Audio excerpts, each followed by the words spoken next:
Kelly and Juliet, welcome to the podcast. Thanks so much for having us. Always good to talk about the problems that come along with torturing yourself, needing to torture yourself. We're down. Speaking of torturing yourself, there's been a lot of talk over the last few years that sitting is the new smoking. What's your take on that? Well, I think we've been trying to go around the world saying, hey, look, sitting is actually not bad. We don't love, we appreciate that that's a catchy phrase, but ultimately our view is that sitting in and of itself is not bad and standing is not good and standing is not bad. But really, ultimately, the goal is to move more. And so what we aren't fans of is marathon bouts of sitting without any movement, which actually, people do find themselves doing at work and playing video games and so forth. So, we truly try to frame it as the goal is to move a lot. Human beings need to move. The brain and body needs to move a lot throughout the day. And so, ultimately, though sitting's not bad. We love sitting. Let's reframe that. So James Levine, who is a obesity researcher from the Mayo Clinic, coined that term. And imagine you're looking at public health problems across the United States. And you're like, wow, if we could just get people to quit smoking, we'd stop a lot of heart disease, we'd stop a lot of emphysema. There's just a lot of downstream effects, right? That are negative, secondhand smoke development, et cetera. So what he said was, holy moly, we're seeing this obesity crisis, and it may be multifactorial, but for sure, what we're seeing is inactivity. And so when someone describes sedentary behavior, it's nice to actually have a definition. Harvard defines it as falling below 1.5 metabolic equivalents of activity. So if you've ever been on an old Stairmaster from like the 80s, you're like, what is a MET? I don't know, but I'm crushing the METs right now, right? 9.2 MET. That's like a unit of measure like an erg or a watt. Now we just basically all use watts. But when you sit down, you fall below 1.5 metabolic equivalents. And what we're trying to do is get people above that magic 1.5 and actually try to limit the total time at 1.5 and below to 6 hours a day. That's the technical term. Again, just telling people to, don't sit or move more, that doesn't work as well as saying, hey, here's an objective measure. Let's see if we can get you to start to be paying attention to these minimums. So as Juliet said, it's not sitting is bad. It's just that prolonged sitting and spending a lot of time below 1.5 metabolic equivalents unequivocally starts to mess with your ability to have your body function the way it should. And just looking at, non-exercise activity thermogenesis, the whole thing starts to get a little wonky. Then we start layering on complex solutions to a problem that doesn't need a complex solution. What we need is, hey, let's get you not sitting on your butt still for 6 hours a day. And that's total. That's sitting on the TV, that's, driving in your car, that's sitting at the work. What we see is that people don't realize that all of it aggregates into a ton of inactivity. And that's not how the body or the brain are supposed to work. And speaking of inactivity, I think you also hear a lot, like people just need to move more. You just need to move your body more. You need to get in more steps. What have you two found to be some of the most effective ways to move more throughout the day? And then also, what is a good metric that people should aim for as far as how much they move? Well, so I think Kelly touched on this a little bit before I answer your actual question, but he mentioned the phrase non-exercise activity thermogenesis, and it's also known as NEAT, but those are all the kinds of movements that people do outside of formal exercise. So walking, gardening, cooking, even fidgeting or perching at your desk. Like Kelly right now is actually perching on a stool. So even that, because he's allowed to have some movement involved, that would also be a form of non-exercise activity. But interestingly, what the research is starting to show is that people who sit for an hour, who exercise for an hour a day, but then sit for the remainder of the day versus people who are in constant movement throughout the day, those who are in movement often, don't struggle with things throughout their lives like weight control. It turns out that maybe that's, ultimately the difference in lifelong weight control is not whether or not you exercise for an hour a day, but do you get enough total movement in your day? And so ultimately that could be the difference. But, the thing that we really use to track and what I find to be the most useful thing in the universe of all, we now have so much access to so much technology and tracking. And I still think counting my steps is the most valuable tool I have. Now we have, $1,000 computers on our wrist that can tell us all sorts your phone, all sorts sorts of complicated information, but ultimately for me, the most important thing I track is still my steps. And we really recommend that people shoot to get between 8 and 12,000 steps. And we think walking is the sort of easiest way for most people to get that additional non-exercise activity. And the reason we chose 8,000 in our book versus 10,000 is the research shows that the benefits you get from a lot of walking in terms of longevity and, disease control really start to happen at about 8,000 steps. Now, which is a reasonable number. Which is a reasonable number for most people to get. Now, any additional movement you can get is great. The more you do, the better. But what we've learned is that the average American gets about 3,000 steps a day, and that actually cresting to 8,000 is possible. In a time crunched, busy life. And so, we deploy a lot of different strategies to get steps in, and Kelly can talk a little bit about those, but I can tell you that, we definitely are not, doing our normal 1 hour of exercise and then also, spending an hour or two a day walking to accumulate those steps. We accumulate those steps in like 5, 10, 20-minute increments. I think one of the things that, Juliet is really passionate about is trying to make walking sexy for the first time. And I think those of us who like fancy ourselves exercise are like, walking's below me. Why would I walk if I can run? That's right. And what we used to say was, remember that it was like, if you're not lifting, you should sit. And if you can be laying down, you should be laying down. If you're asleep, you should be asleep. So basically I need to be lifting or sleeping. And we sort of, didn't understand. And if you actually go back into the sort of athletic body of literature, you see that there are people like Louis Simmons, powerlifting legend, who had his athletes come back to the gym and push a sled. And what we're seeing there, those athletes have been power athletes, world champions. They were strong, but you have them come back and push a sled or drag a sled. And some of the benefit of walking that can help all of us are sort of hidden in the details. And one of those details is the sort of clearing of your lymphatic system. So your lymphatic system is your sewage system in your body, and you make between 3 and 4 liters of lymphatic fluid every day. So you have your circulatory system, and then you have the sewage system. And the sewage system handles all the old cells, all the broken down proteins, all the waste products of your body. All the normal waste sort of processes are dumped through your lymphatics, comes back up into your circulatory system, and then gets cleared by your kidneys and your liver. But if you don't pump your legs or move your arms, then it's really difficult for you to clear your lymphatic system. In fact, people even talk about the calves as like the second heart, that they're a huge driver of blood flow into the system and reclaiming sort of that lymph back into the circulatory system. It's one of the reasons that you get cankles if you fly on an airplane. You get those swollen ankles. That's basically the sinks of your body backing up, and you're getting that congestion of those tissues. So imagine now from just sitting there and not moving. Right. Yeah. So imagine that if you walk that 8,000 steps, one of the reasons that really helps is that it helps to just move the waste through your body, normal waste, decongest, pump your lymphatics. And that is just one example of why you've got to walk more. And I would say is, yes, it's really important for calorie control and knowing your neighbors and getting sun on your face and getting outside in your environment. There's some other reasons I can think of, but how about this? If you're training hard, we need you to go out and walk so you can actually recover and adapt and actually move all that waste and broken down tissue out of your system.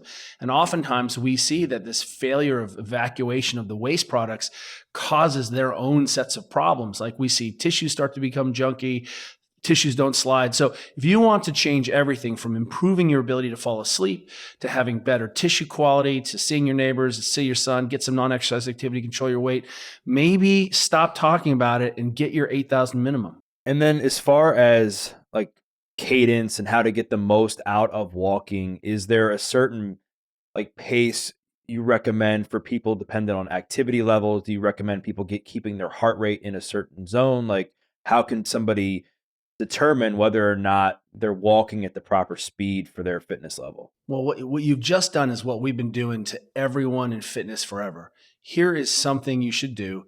Now let's make it so complex that we freeze everyone.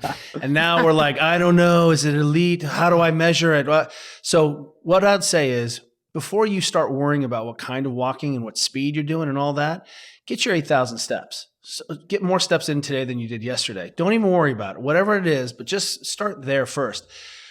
There are a lot of ways to pump this up and make it interesting, but understand that if you come to me as a physical therapist and you have back pain, the first thing I'm going to prescribe is walking. You're not getting enough non-exercise movement into your body.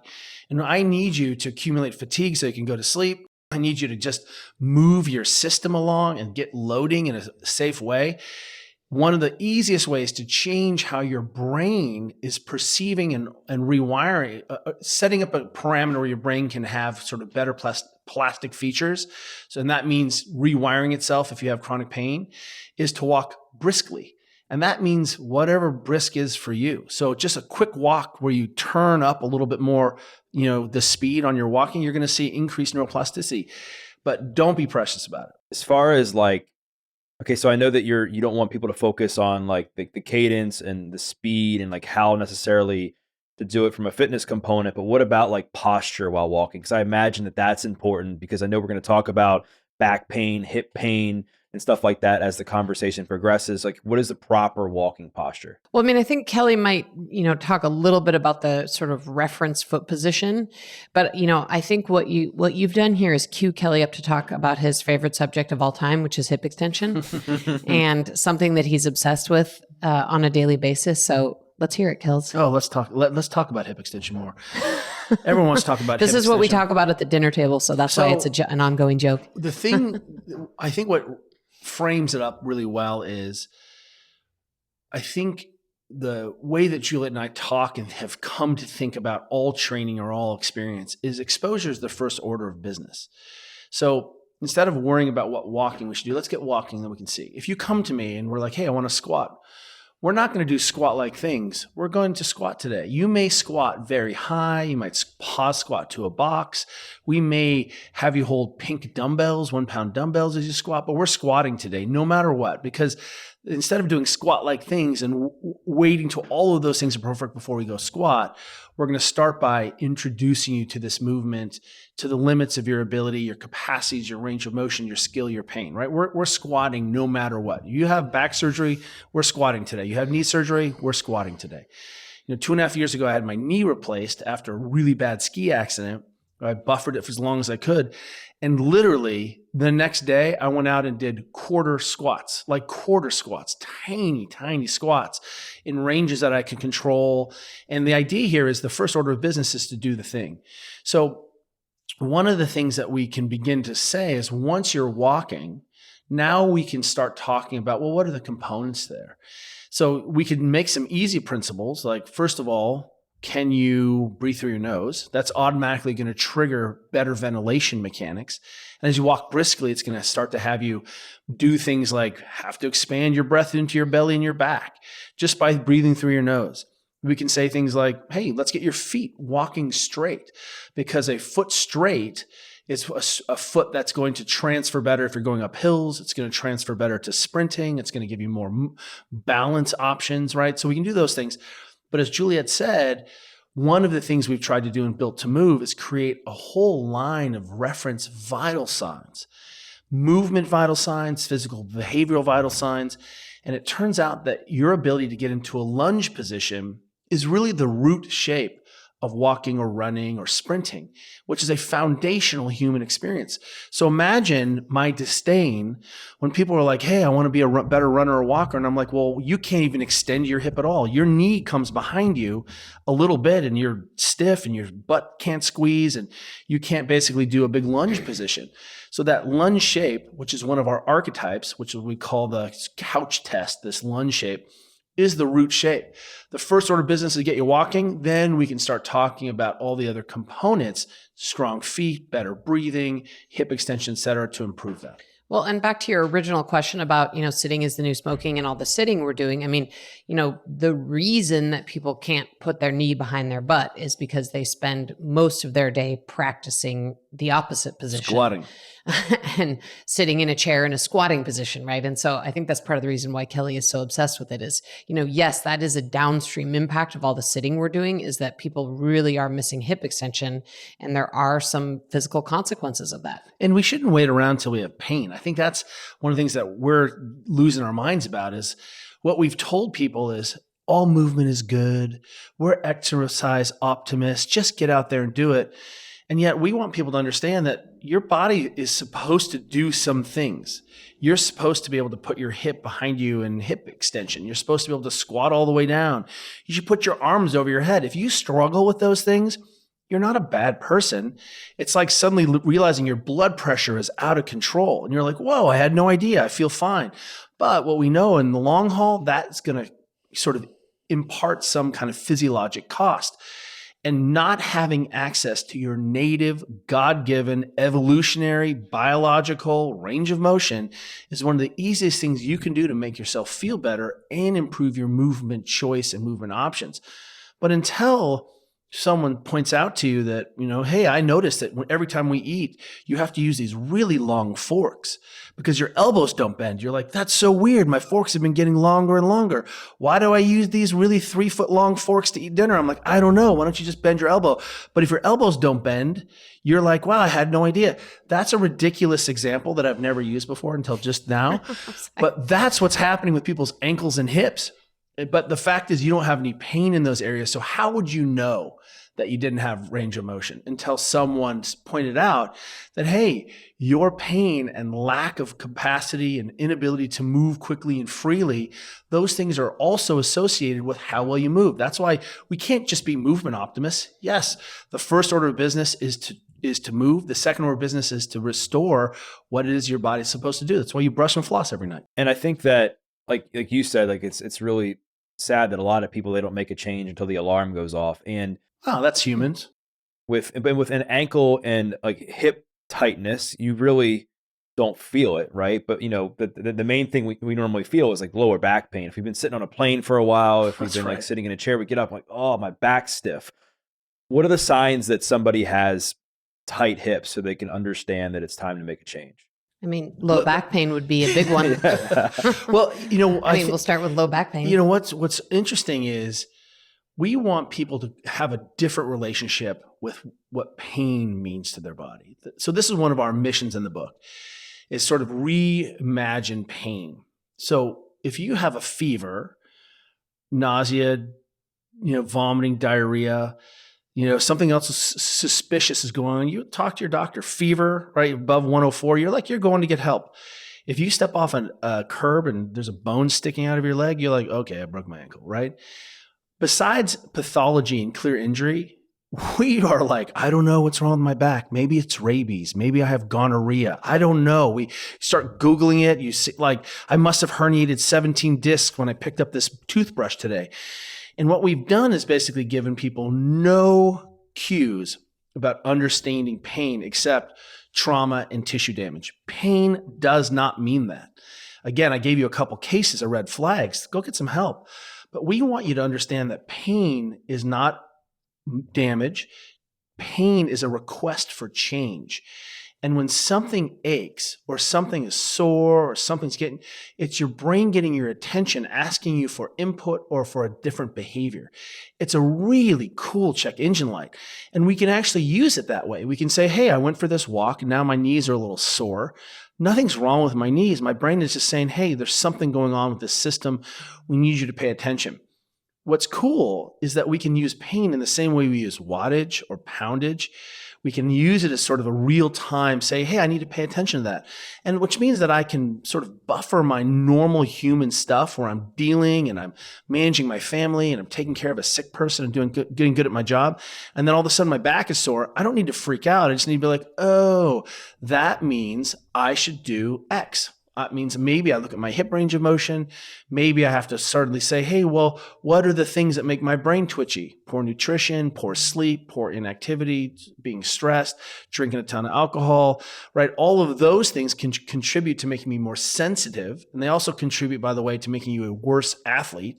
So all of a sudden we can say, oh, we can use all these high performance tools to help the rest of us manage the stresses of our life, including being on an airplane. If you're going to be on an airplane, your back's going to hurt. You know what we're going to prescribe for you when you get to your destination? Walking. So would you say that walking is the antidote to like tight hips, or would you recommend that people just start with some basic stretches? I mean, I would say walking is definitely part of that. And, but we would also, I would say start with a basic mobility practice. But, the way that I like to think about it is that people who are or aren't in pain want to have as much movement capacity as they can. And I like to think about that as like a wide, like hospital hallway. Like if your hallway is wide and wide open, it means you have all the movement capacity you want. You can do whatever it is you want with your body when you want, whether that's play tennis or lift weights or play with your grandchildren, or you name it, pickleball. Like you have this wide hallway of movement capacity. But if you don't take care of your soft tissue in the form of some mobilizations or stretching, over time, that hallway is going to start to constrict and your movement choice is going to get very limited. And you might also be suffering from some aches and pains, many of which you may be able to solve on your own on your living room floor. And, I will say I fall into the same camp as you. We talked about this in the pre-roll a little bit. I don't love stretching. I don't love mobilizing. I'm kind of a naturally stiff. Too bad you married me. I know. I'm stiff. I'm a stiff person. It's uncomfortable for me. I struggle to do it. I just want to smash myself at the gym and bleed through my eyes and breathe hard and lift heavy weights. And that's sort of what I get excited about. I don't love, having to spend the time to do this. But what I've learned over the years is it's definitely sort of a use it or lose it. And I am very aware, especially as I just turned 50 this year, that I want to keep that movement hallway as wide open as possible so that I can keep doing what I need to do.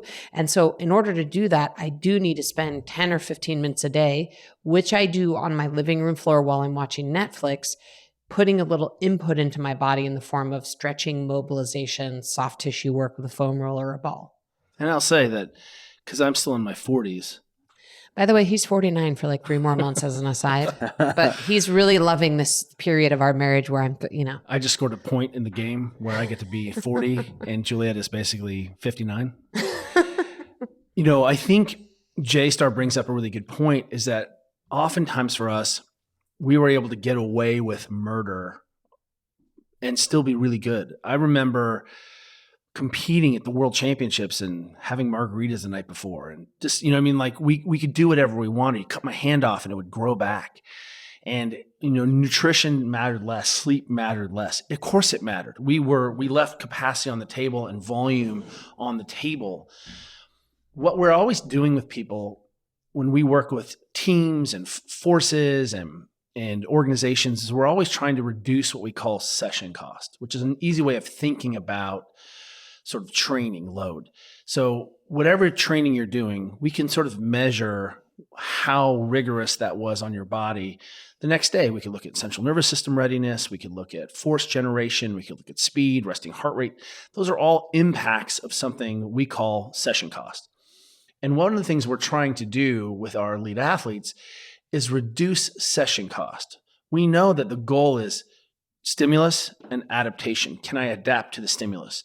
But a lot of the behaviors we try to engage in allow all of our athletes to handle higher session cost training sessions.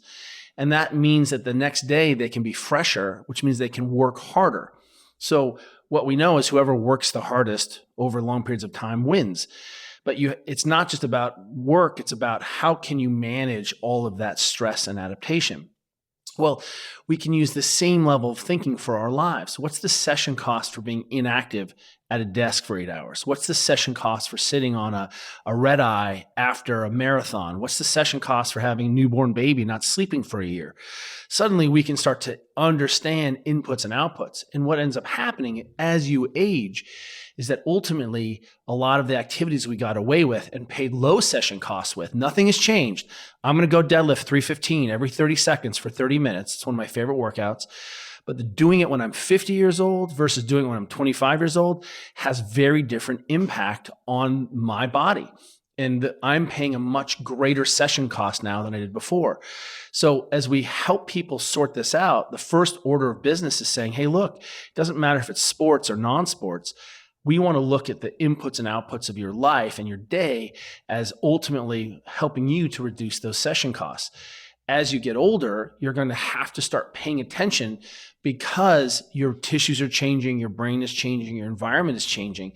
And it's easy to not have a set of minimums or a set of vital signs to come back to. In fact, those things don't exist. They haven't existed until April 4th when, Built to Move came out. We created vital signs for your shoulders, vital signs for your hips, vital signs for your body, so that you can now have a reference language that you can come back to throughout the course of your lifespan and say, hey, I'm a little bit behind this because something happened, or I've never paid attention to this. I didn't realize it's important, or hey, I'm doing just fine. Kelly, I know like a couple of the like lower body mobility exercises that you've talked about for years have been like something like the couch stretch or the deep squat. Would there be any specific flexibility or mobility exercises that maybe somebody could go to either on your YouTube channel or just by searching them that you would recommend that people do on a daily basis? He said Kelly at the beginning of that question. We're kidding because we all, the joke is. Okay, so yeah, I'm sorry. I know he was queuing me up to tell this joke. So the reason that we were laughing a little bit is that, over the years, we've had a lot of people approach Kelly and be like, hey, Kelly, what if I just had time to do one mobilization for the rest of my life? I'm like, which body part do you not want to use? And, Kelly's head starts twitching to the side and he says exactly that. Like, well, do you just want to never use your shoulder again? So it's really hard for him to say that.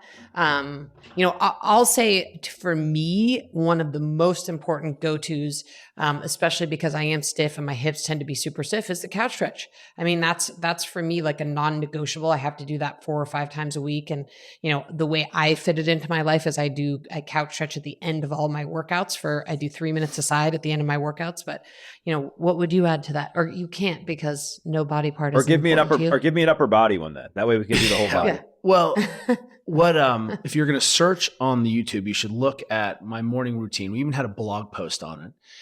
And we have something called the morning spin up. And it's a little 10-minute routine.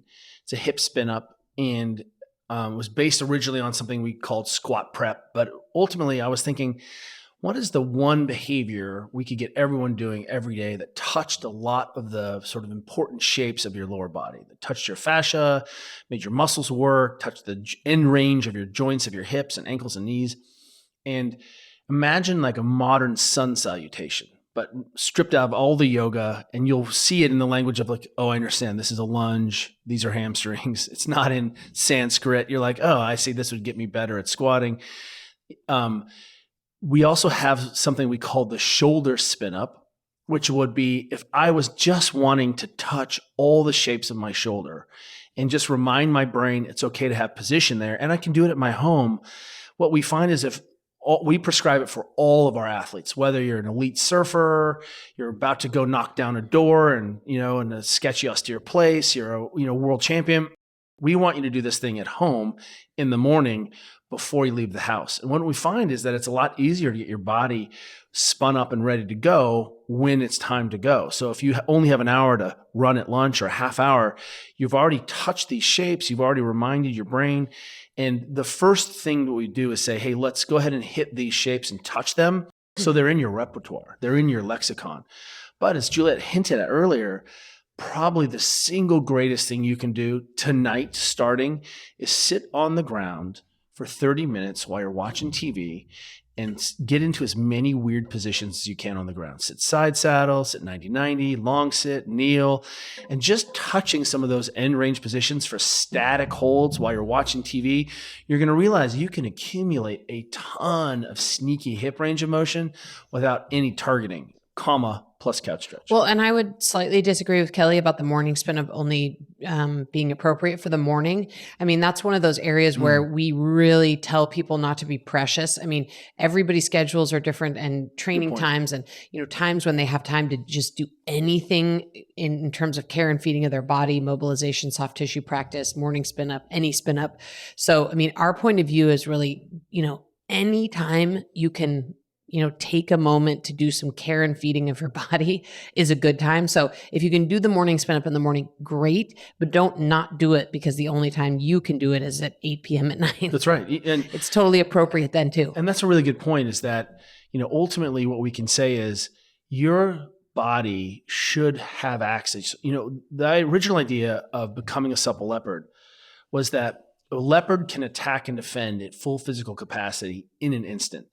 You don't have to like activate your glutes and do some elaborate warm-up routines. It's like the leopard's like, do this with the band. Kumite. Yeah. Leopard's ready to touch gloves, touch hands, and fight.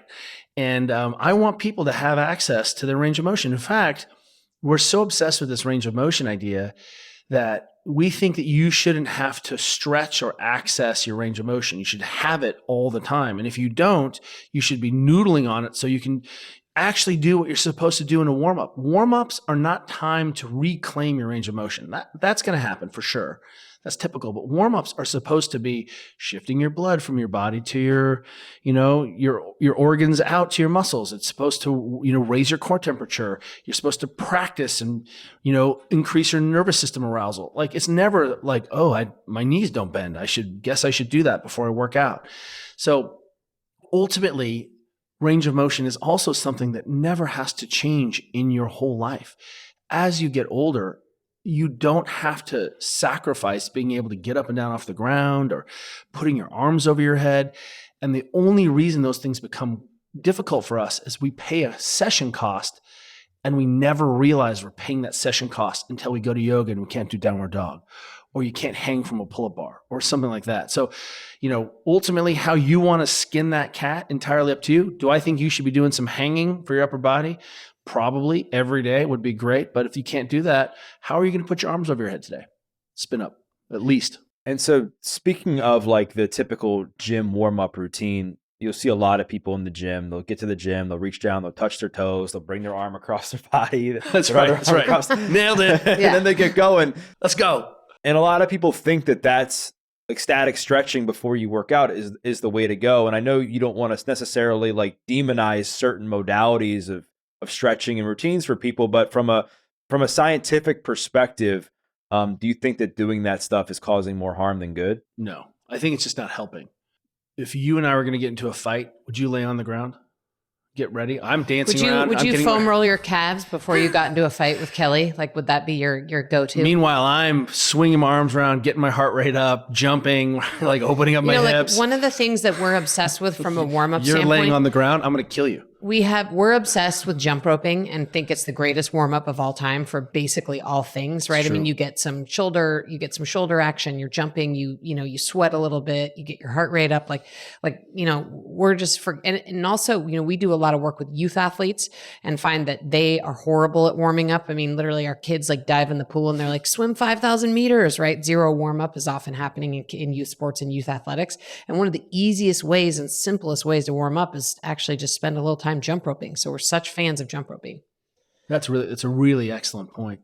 What we want to do is not waste our time. So one of the things that, Juliet and I have been very fortunate about is we've seen a lot of process in the last 20 years. We've gotten access to, Olympic halls and national teams and sports teams and universities. We just get to see everything. And what we're trying to do is get people in and going as quickly as possible. And one of the things that we've seen is that we've made warm-ups very, very precious. Like I do this 10 minutes of cardio and then I do my breath work and then I activate my calves and then I'm like, dude, we're 30 minutes in, we need to go. And we feel like part of what we're trying to do is simplify. So if the thing you're trying to do at the gym is get stronger, work on skills, right, become more powerful, work on your conditioning, let's do that.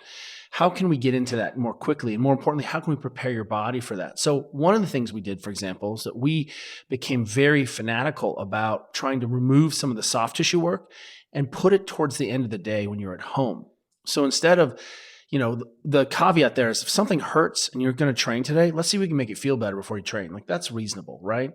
So a quick foam roll on one leg that feels tight, or you got a shoulder that's achy, hit it with a percussion instrument, warm up, mobilize, but let's get you into the thing. So I would much rather have you under a bar and taking lots of warm-up sets and then jumping rope or playing in between so that we're getting to the thing. What we're trying to do is respect and say, what are the things that you need to get done in the gym environment? And then what other things can we spread out across the scope of your 24-hour day? So imagine a time where, let's just say you had 10 minutes in the morning, you opened up your hips, and then you walked around a bunch during the day. You did our hip spin up. You walked around a bunch during the day. You didn't sit, and then you snuck into the gym you'd be pretty quick able to get under the barbell fast and get your heart rate up. And then you went ahead and ate something afterwards. You kept moving. You didn't sit down. And in the evening, you were like, well, my quads are a little sore, so maybe I mobilize my quads. So at the course of the day, we have a ton of input, and we didn't try to cram 300 things into that magical hour and the heroic moment of you going to the gym. I want you to go to the gym and actually do gym shit.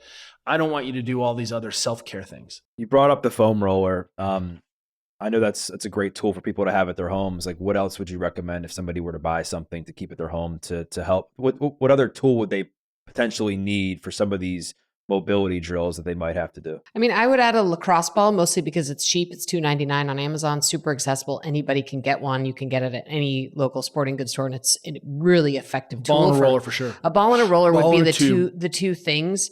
You know, the other thing that I would add is like a larger ball, like a volleyball, or our friend Jill Miller makes this thing called the Courageous ball, and you can actually lay on it on your stomach and it deflates. It's great to travel with. So, I mean, that would be sort of the other thing I would have. You know, the thing too, we talked earlier about, you know, it's not about whether we should do these things, but how do we fit them into our lives? I mean, we literally have a basket full of random tools that we've, you know, we make some of them, we've accumulated, people have sent us tools. They're sitting right next to our couch because we want to make it as simple as possible and remove any barrier to doing this mobility work as possible. So, you know, we make it a point of sitting on the floor for 30 minutes while we watch TV, and we look to our right and we're like, oh, hey, there's a basket of tools. Maybe I should foam roll my calf as well while I'm already sitting here on the ground. So we really try to keep the tools like right there and accessible.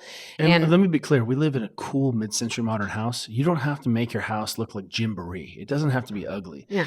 We have a really cool like square basket. And our friend Chris Duffin makes this thing called the boomstick. Oh, I've had that thing used on me. It's Oh yes, of course. So it's a 45-pound. Is that the pain pill? No, I think the pain pill's a small What one. about what about the ex-wife? There's an ex-wife too, right? That's Donnie Thompson. That thing belongs in the garage. It's a huge tube that weighs like upwards of 100 to 200 pounds.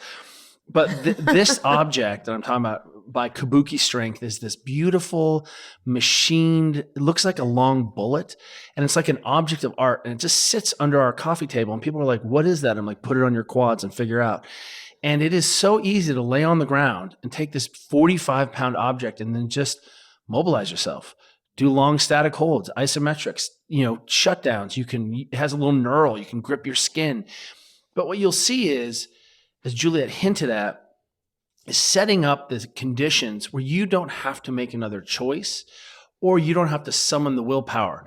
Like literally, I was already sitting on the ground, and my daughter was we were watching, I don't remember what we were watching yesterday, and my daughter was sitting at the other end of the couch, and I was like, pass me the boomstick or the pain pill, whichever one it was. And she's like, can you get it yourself? I'm like, nope, I'm already here. That was already too much for me to reach over, and I needed a Sherpa to bring it to me.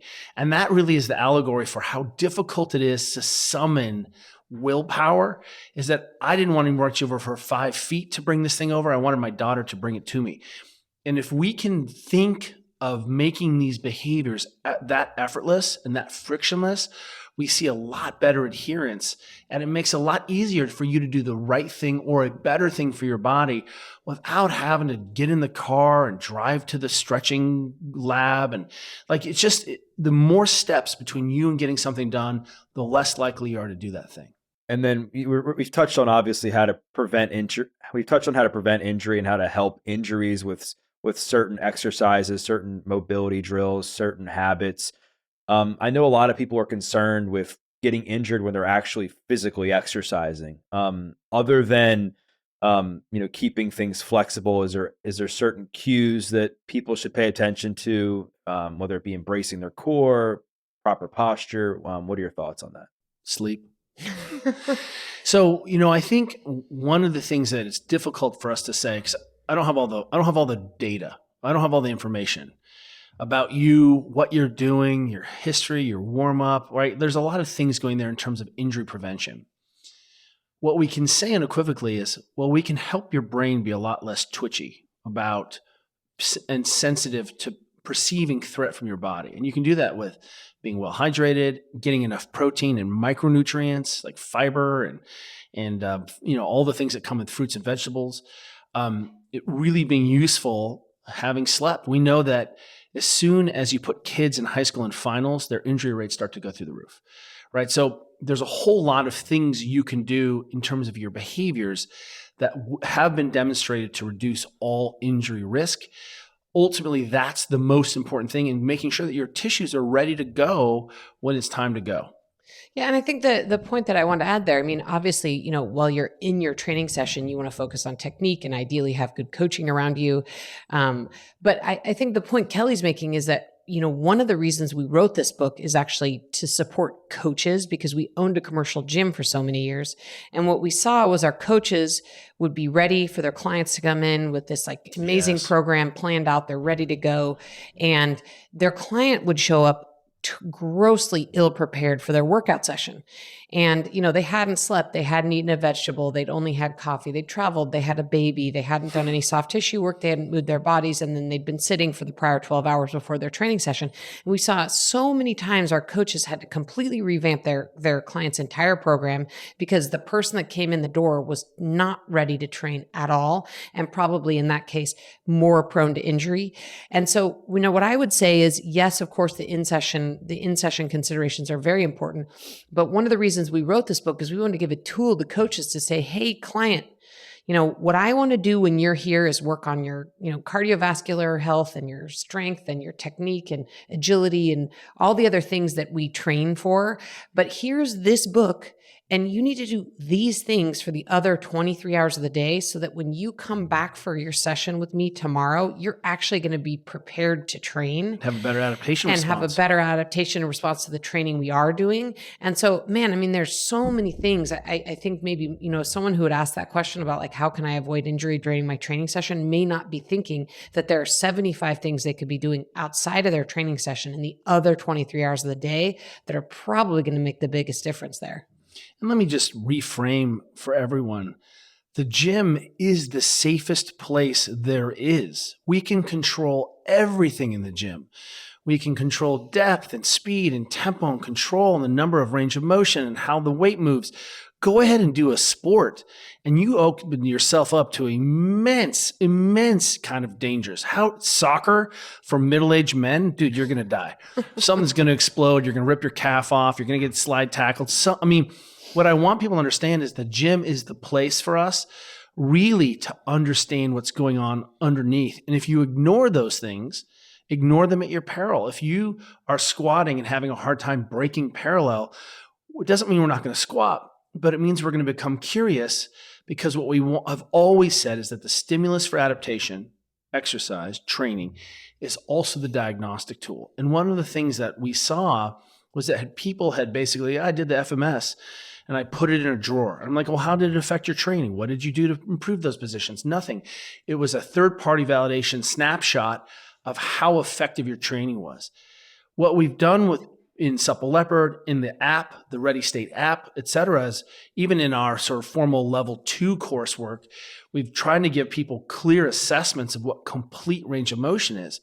And what's happened is that we've gone in and fetishized and loved on wattage and pounds and kilos and did the classic thing. As long as you went faster today and were 1 kilo heavier, on the bar, you've shown progress, negating your range of motion, negating your technique. As long as you moved the bag of sand another foot, you were a better athlete. And certainly we need to move the bag of sand, but also it tells us a lot about what's going on. So the last 10 years for us have been about trying to connect position, quality, technique. That's expression of range of motion. That's what technique is, with what we're doing in the gym. So if your shoulder is sore after a bench press session, we want to ask, what's going on there? Did you have native range of motion? Were those tissues stiff? Were you able to handle that volume? Did your elbow start flaring as you got to 100 kilos and you started, seeing big gross deviations in your technique? Well, that's a problem. So ultimately, we want people to check their egos. We still want to do heavy barbell training, not dance around with pink dumbbells and Bosu balls. It's still hard training, but we need to understand that really what we're doing is challenging our ability to express shapes and positions in the gym. That's what training is. How can somebody tell the difference between, if there's somebody who's getting older, and obviously things break down more when you get older, how can somebody know it's they don't have to, but they tend to. So how can somebody how can somebody tell the difference whether or not it's just like an age-related thing versus they actually have some sort of mobility or flexibility issue? Well, I mean, as Kelly said earlier, unlike our muscle mass and, many of the other features of aging, your range of motion actually doesn't have to change as you get older. I'm 50 and I can still do the splits. Yeah, Kelly's 50. I mean, I can't do the splits, but I think there, if I were an aging athlete, which I am, I would start with the tests we have in Built to Move and just get a baseline about where my body is from a mobility standpoint and a range of motion standpoint. And then I would keep an eye on those things. I would test and retest, 4 or 5 times a year and see where I am and put some attention on the parts of my body that weren't functioning that well. And from a tactical perspective, one of the things that we can always do with athletes who are not in their 20s is that we slow down. So we have these things called tempo movements where you have to do slow eccentrics and demonstrate control. That's really, and we do isometrics. So in our language, we have this kind of categorizing of systems of thinking about movements. And the safest are movements that look like traditional powerlifting movements or traditional strength movements in the gym. Strict push-up, strict pull-up, bench press, deadlift, squat. And what we find is in those movements, we have a chance to get really organized, get into our best positions available to us, and move to a position where we still have control, we still have agency, we still have coordination and organization, right? And then we can move back. And then what we can do is, hey, I have some patina, I have some wear and tear. Well, it's fine. We're just going to slow you down. What you'll see is that there are a lot of people. I just saw this guy named Rudy who works for Kabuki. He just deadlifted 524 for a double at age 75. So every year for his whole life, since he could do it, he's deadlifted over 500 pounds. So watching a 75-year-old, double 524 tells me that movement is exactly what I'm talking about. Limited range of motion, can get really organized, and we can handle those loads.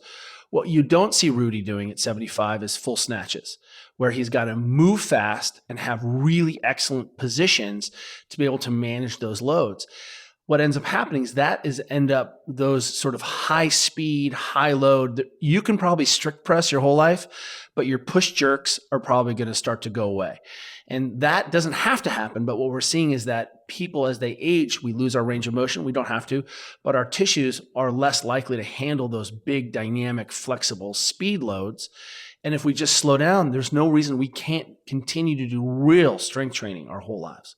One of the things that I think can limit people when they get older that I've just experienced in my career as a trainer is when somebody tears their ACL, their MCL, they tear their rotator cuff, and they'll be like, I don't want to squat because it hurts my knee. I just had surgery, or I can't barbell bench because I just had rotator cuff surgery and I can't externally rotate my shoulder. Is your thought that somebody should be able to work through that to get back to a place where they can do traditional barbell squat, barbell bench, or do you believe in that type of situation? Do you want to answer that for me, Jay? No, you take it. I mean, yes, that is the goal. I'm going to answer. Are you guys about to crush me right now? No. I think what really is great is that you're bringing up this thing where we said, hey, you got injured for some reason. It happens. Like you slipped, you got into a fight, you crashed, like that happens. What you're coming up with is really the thing that Juliet and I have been working on for 20 years, is that we have asked trainers and coaches to stand in the gap and rehab people after incomplete rehabilitative process. If someone goes through an ACL repair and is afraid to bend their leg or squat past 90, what you see is that is, pardon my French, really rehab. That is an incomplete rehab post-surgical experience. And what do you mean you're afraid? We just have that thing repaired. In fact, what I would say is this is the safest thing you can do. We can control your range of motion. We can floor press. So people being afraid under the barbell is because they don't have a context to understand what is complete range of motion. When the physical therapist kicks them out of rehab, they are far away from healing. From full function. So you saw your physical therapist twice a week for 6 weeks, and then you just thought you'd rehab your knee on your own and just hope. What ended up happening was that knee became not painful, and you ran out of visits, and that physical therapy office with that carpet and hung ceiling turned out to be a poor approximation of what it looked like to get back in the ring, back on the bike, fight, squat. They didn't even have a squat rack there. So how did you expect that person to come back? They were doing low-level bullshit exercises that were just babysitting the tissues until they could get discharged and become your problem. So what I think ultimately, yes, people should be able to easily get back to these weight things.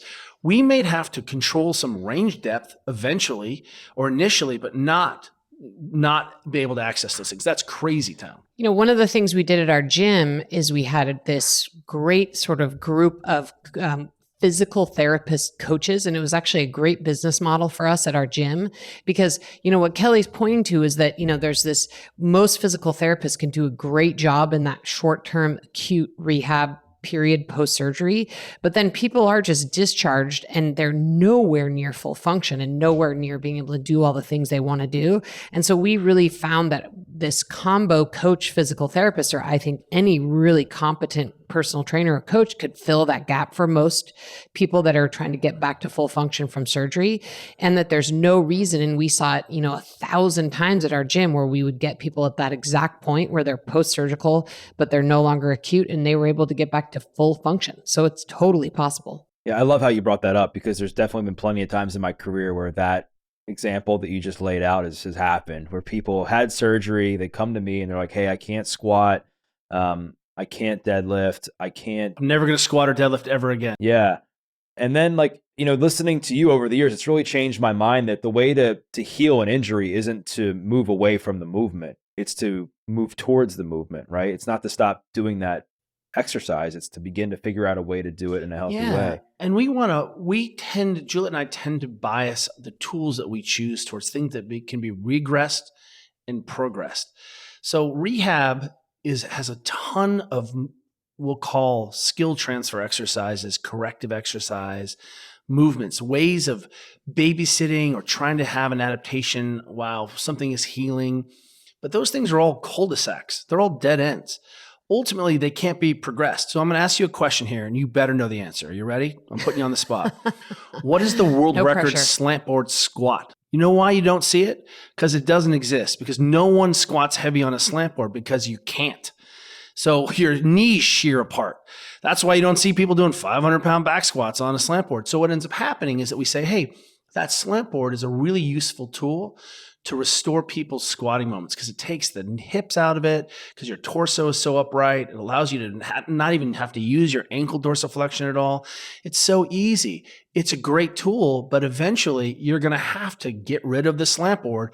Otherwise, you're going to have to walk around in stiletto heels the rest of your life and do all your movements in high heel shoes. So we tend to, again, choose things that regress and progress. And squatting is one of those things because what people say is, hey, I'm afraid. I haven't done that. So we're like, here's a sandbag. Here's something to hold on to.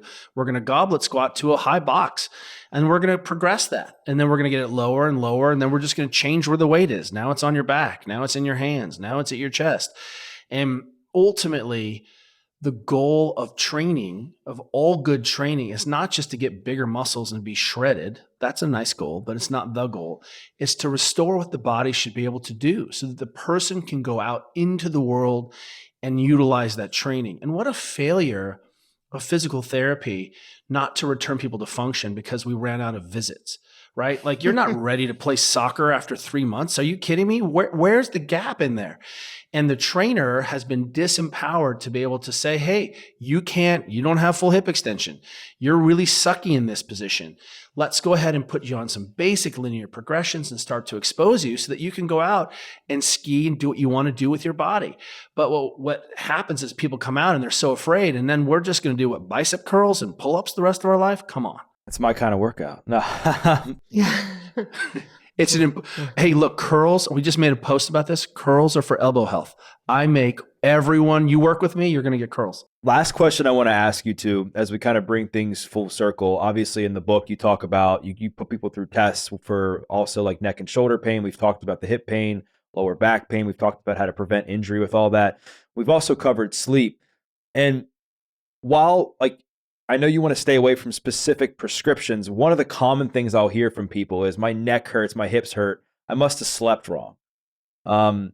Talk about like some do's and don'ts as far as sleep positioning. Well, I have to tell you a funny story about this, by the way, because, Kelly, we got an email from a guy who said that years ago he was laying there on his back snoring super loud, and his wife was like, hey, you need to turn over on the side. And in his half asleep state, he said, no, I mean, Kelly Starrett told me I had to sleep on his back. And his wife was like, excuse my language, F Kelly Starrett, like you need to roll over your snoring.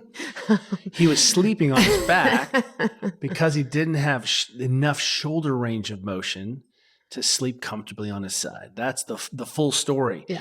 It shouldn't matter what position you sleep in. You should sleep in the position that's the most comfortable and restorative for you, and your body's going to turn you in the night. Do we think you probably should have a little support for your neck? Well, it depends how thick you are. I mean, Juliet and I do not sleep on the same pillow. I am 240 pounds and have a neck fat, rolls. And Juliet just needs like a feather underneath her neck, And the key here is, what you're recognizing is that we have bodies that are not very tolerant. So Juliet and I figured out, for example, that we love to sleep on a much softer bed and with a little bit of elevation in the head and the feet. That means it puts us into a little bit of flexion. And the reason we love that position is that we're so extension driven. The way like you arching your back is extension. And all of our sports and all our activities are so extension driven that we found that when we got off a hard bed, which biased us towards extension, and slept in a softer bed, which put us in a little bit of flexion, we slept better. Yeah. So ultimately, what you're going to figure out is, hey, how do I make my environment fit my body? The old maxim is hard bed, soft body, right? Or soft body, hard bed or hard body, soft bed. And what you'll see is, hey, I have a history of herniations because of my job or whatever my sports were, and sleeping on a really hard bed gave you a ton of extension and it made you feel better. But ultimately, you should be able to sleep on any surface. You'll have to adapt to a little bit. But the goal is, how do I get comfortable and sort of find your perfect pillow. I mean, there's a reason why they've been using buckwheat pillows for 1,000 years, because you can make that buckwheat pillow fit your body really quickly. Kelly and Juliet, I wanted to thank you both for coming on. This was awesome. I think my audience is going to get a lot of value out of this conversation. If they want to connect with you both, if they want to buy your books, they want to follow your YouTube channel, stuff like that, where's the best place to do that? Best place is to go to thereadystate.com, and we're at The Ready State on all the social channels, and I am at Juliet Starrett on Instagram. BuiltToMove.com has a companion video course for the book Built to Move. And I just want to remind everyone that, one of the things that I think people forget is they just don't know where to start. We have the most incredible app. It's basically my brain poured into this app. And if you just go into the App Store and search Ready State, you can see that we've got incredible self-assessment. It goes a little bit further than the book. The book is creating vital signs, sort of minimums. And then in the rest of our language, we're like, why can't you do what every human being is supposed to do? You're going slow. You can go faster. Amazing. Well, I will make sure to link all that stuff in the show notes. And for those listening, what I invite you to do is to share a takeaway. We covered so much, whether it was something we talked about as far as walking, sitting, injury prevention, hip pain, lower back pain, sleep, what to do at the gym. We covered so much. We got a lot done. Yeah. So share your takeaway, tag Kelly and Juliet, tag myself, because we'd love to hear your feedback. And we once again thank you for listening to this episode of The Adversity Advantage. I'm your host, Doug Bopst. We'll see you next time.